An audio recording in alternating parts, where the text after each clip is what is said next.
আমার ছেলে পেটে যখন 6 মাস তখন আমাকে ডিভোর্স লেটার পাঠায় আমার স্বামী।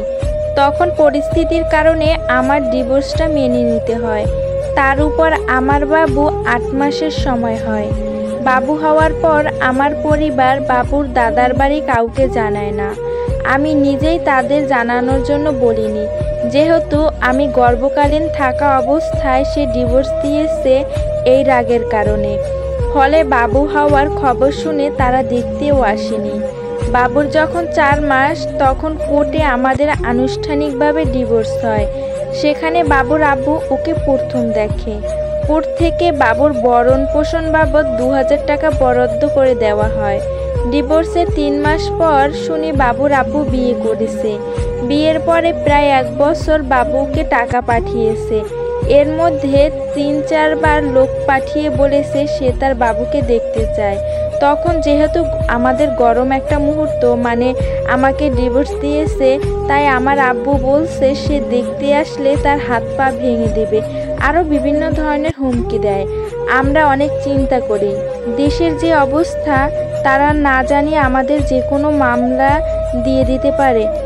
এটা অনেক বড় কোনো ব্যাপার না।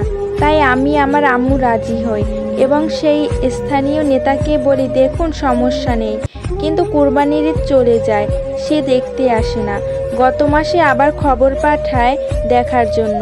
আমার পরিবার সবাই ভাবে এবারও হয়তো মিথ্যা বলছে, কিন্তু পরেও শুনি যাকে আমরা বলেছি বাবুর আব্বুকে দেখতে আসার জন্য, সে কোনো খবর দেয়নি। এই মাসের 2 তারিখ বাবুর আব্বু আমাদের এখানে বাজারে এসে খবর পাঠায়, আর দ্বিতীয়বারের জন্য সে বাবুকে দেখে। তার প্রায় 7 দিন পরে সে বলে বাবুকে নিয়ে তার ভাইয়ের বিয়েতে যাবে।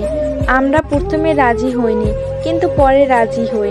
আমার আব্বু বাবুকে পাঠাবে না, আমি তার বিরুদ্ধে গিয়ে পাঠিয়ে দিই, আর বলে দেওয়া হয় দিনে দিনে যেন বাবুকে দিয়ে যায়। এখন আসি মূল ঘটনায়।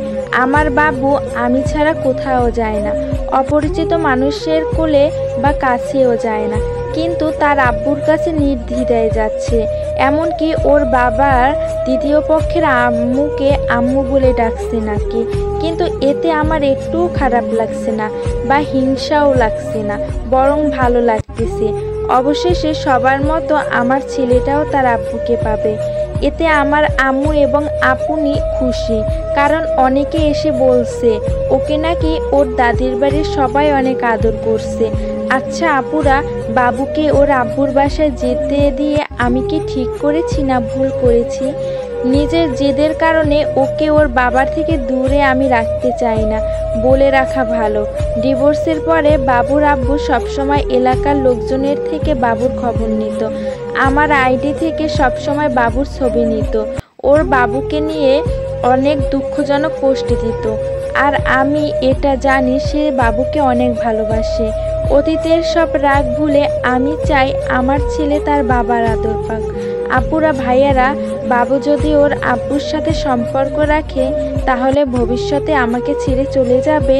আপনাদের মূল্যবান মন্তব্য অবশ্যই আমাকে জানাবেন। আমি কি কাজটা ঠিক করছি না ভুল করেছি?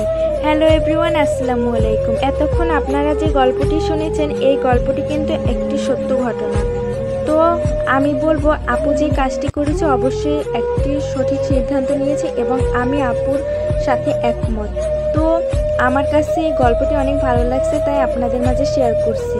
আপনাদের কাছে গল্পটি কেমন লেগেছে অবশ্যই কিন্তু কমেন্ট করে আমাকে জানাবেন। আজ আমি আমার ভিডিওটি এখানেই শেষ করছি। আল্লাহ হাফেজ।